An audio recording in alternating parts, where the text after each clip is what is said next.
अजितदादांची आयकर विभागाने जी संपत्ती जप्त केलेली होती ती दिल्ली ट्रिब्युनलला सोडवली आहे, मुक्त केलेली आहे.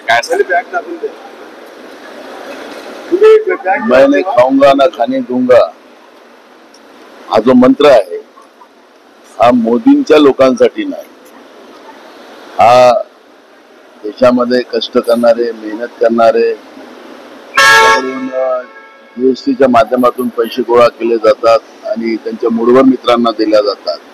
त्या कष्टकऱ्यांच्या घामाचा पैसा लुटायचं काम हे मोदींच्या विचारांचा आणि त्याच आधारावर या पद्धतीच्या भ्रष्ट लोकांना सोबत घेऊन त्यांचा भ्रष्टाचार झाकण्याचा जो प्रयत्न सातत्याने होतो आहे तो आता सगळ्या देशाला आता ते कळत आहे. त्याच्यामुळे या सगळ्याच्यावर प्रतिक्रिया द्यावी असं मला काही वाटत नाही, पण ही जी वास्तविकता आहे ही आपल्या लोकांच्या समोर आहे. बकटवाडीला हे शरद पवार जाणार आहे, काय राहुल गांधी तिथे जातील का, काय सांगाल? चालू आहे प्रोग्राम, अजून प्रोग्राम झालेला नाही, पण लोकशाही आणि मताचा अधिकार वाचवण्याची जी जबाबदारी आमची आहे ही मार्कंडवाडीतूनच जी काही ठिणगी आज पेटलेली आहे ती पूर्ण देशामध्ये पोहोचवण्याचा एक संकल्प काँग्रेस पक्षाकडून केला जाणार आहे. राहुलजींशी माझं काल बोलणं झालेलं आहे.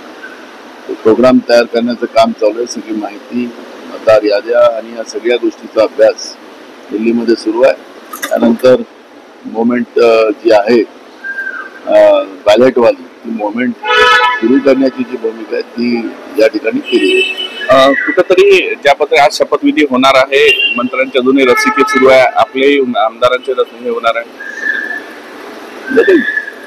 हे तर आपली प्रोसिजर आहे की सगळ्या आमदारांना आता विधानसभेची शपथ घ्यावं लागतं.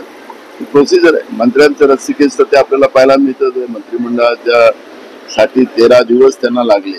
याचा अर्थ की महाराष्ट्रामध्ये या सरकारमध्ये फार काही आलबैल आहे असं काही दिसायला काही कारण नाही. महानगरपालिकेच्या निवडणुका व्हावा यासाठी देवेंद्र फडणवीस कोर्टाला विनंती करणार असल्याचं सांगितलं. तुमची काय मागणी असणार आहे, पुढची तयारी असणार आहे? देवेंद्र फडणवीस साहेबांनी मागच्या काळात सांगितलं मी 24 तासात ओबीसीचं आरक्षण आणून देईल आणि हे करेल, तर त्याला 2.5 वर्ष पूर्ण झाली. त्यामुळे किती खरं आहे किती खोटं आहे ते झाल्यानंतरच कळेल.